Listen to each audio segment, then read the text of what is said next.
कहते हैं, जब डिलीवरी का समय नज़दीक आता है तो हर घर में एक ही सलाह दी जाती है, घी ज़्यादा खाओ, नॉर्मल डिलीवरी आसान होगी। पर क्या सच में घी खाने से डिलीवरी आसान हो जाती है, या ये सिर्फ एक पुराना नुस्खा है जो अब भी लोग मानते हैं?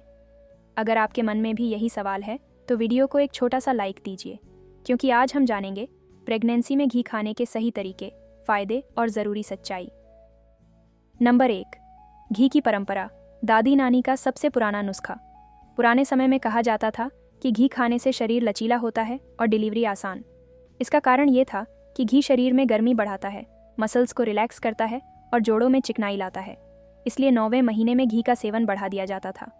हालांकि हर माँ के शरीर की ज़रूरत अलग होती है, इसलिए कितना और कैसे खाना सही है ये जानना ज़रूरी है। नंबर 2, पहला तरीका, सुबह खाली पेट 1 चम्मच देसी घी। अगर आपकी पाचन शक्ति ठीक है तो सुबह खाली पेट 1 चम्मच देसी गाय का घी गुनगुने पानी या दूध के साथ लेना फ़ायदेमंद है। ये पेट को मुलायम रखता है, कब्ज़े से राहत देता है और बच्चे की मूवमेंट को भी संतुलित रखता है। शरीर अंदर से गर्म होता है, जिससे जॉइंट्स और पेल्विक मसल्स मजबूत बनते हैं। नंबर 3, दूसरा तरीका, रोटी या दलिया में मिलाकर घी खाना। अगर आपको सादा घी पसंद नहीं तो इसे रोज़ाना की थाली में शामिल करें। रोटी, दलिया या खिचड़ी में 1-1 चम्मच।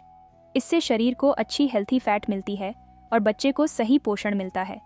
मगर ज़्यादा मात्रा में खाने से वज़न बहुत बढ़ सकता है, जो डिलीवरी को मुश्किल बना सकता है। इसलिए संतुलन ज़रूरी है। नंबर 4, तीसरा तरीका, 9वें महीने में घी के पारंपरिक उपाय। कई जगहों पर माना जाता है कि डिलीवरी से पहले रोज़ाना 1 कप गुनगुना दूध प्लस 1 चम्मच घी मसल्स को मुलायम बनाता है। हालांकि ये हर महिला पर अलग असर करता है, कुछ को इससे राहत मिलती है तो कुछ को भारीपन या गैस हो सकती है। इसलिए इसे डॉक्टर या डाइटिशियन से पूछकर ही शुरू करें। घी शरीर को तैयारी की तरफ ज़रूर ले जाता है, पर सिर्फ घी से नॉर्मल डिलीवरी कोई गारंटी नहीं है। नंबर 5, चौथा तरीका, घी और आयुर्वेदिक संयोजन। आयुर्वेद में स्निग्ध आहार यानी चिकनाई वाला भोजन डिलीवरी के समय शरीर को लचीला और सहज बनाता है। घी को दूध, गुड़ या शतावरी जैसे पौष्टिक तत्वों के साथ लिया जाए तो यह गर्भाशय की मांसपेशियों को मजबूती देता है। मगर याद रखिए, सही समय और मात्रा सबसे ज़रूरी है। कम भी नुकसान दे सकता है, ज़्यादा भी। नंबर 6, क्या घी खाने से सच में नॉर्मल डिलीवरी होती है? विज्ञान के अनुसार घी सीधे सीधे डिलीवरी आसान नहीं करता, लेकिन शरीर की फ्लेक्सिबिलिटी और एनर्जी बढ़ाकर अप्रत्यक्ष रूप से मदद ज़रूर करता है। अगर माँ एक्सरसाइज करे, वॉक करे और संतुलित खान पान रखे तो डिलीवरी का प्रोसेस नेचुरल और सहज बन जाता है।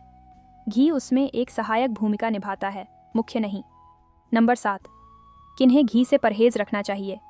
अगर आपको ब्लड प्रेशर, थायराइड, गैस्ट्रिक या अधिक वजन की समस्या है तो ज़्यादा घी खाना सही नहीं। दिन में कुल 2 चम्मच पर्याप्त है। घी ज़्यादा खाने से पाचन पर असर पड़ सकता है और शरीर में हैवीनेस या एसिडिटी हो सकती है, इसलिए डॉक्टर से सलाह ज़रूर लें। नंबर 8, कौन सा घी सबसे अच्छा है? देसी गाय का घी सबसे बेहतर माना गया है। इसमें ओमेगा फैटी एसिड होते हैं जो बच्चे के दिमाग और हड्डियों की ग्रोथ के लिए फ़ायदेमंद हैं। गाय का घी शरीर में हल्का और जल्दी पचने वाला होता है, जबकि भैंस का घी भारी होता है। इसलिए प्रेगनेंसी में देसी गाय का घी ही चुनें। नंबर 9, घी के अन्य फ़ायदे जो माँओं को जानने चाहिए। घी शरीर को एनर्जी देता है, त्वचा को निखारता है और दिमाग को शांत रखता है। इसके अलावा यह हार्मोनल संतुलन में भी मदद करता है, जिससे मूड स्विंग कम होते हैं। यानी यह सिर्फ डिलीवरी नहीं, पूरी प्रेगनेंसी में एक प्राकृतिक टॉनिक की तरह काम करता है। नंबर 10वां निष्कर्ष, घी डिलीवरी का नहीं, सेहत का साथी है। माँओं, घी कोई जादू नहीं करता, लेकिन यह शरीर को भीतर से मजबूत बनाता है। नॉर्मल डिलीवरी सिर्फ एक चीज़ से नहीं, बल्कि संतुलित खान पान, पॉजिटिव सोच और शरीर की तैयारी से होती है। इसलिए घी खाइए, प्यार से, समझदारी से और अपने शरीर की ज़रूरत के हिसाब से। कमेंट में बताइए, आप प्रेगनेंसी में घी कैसे खाती हैं? दूध में या रोटी पर?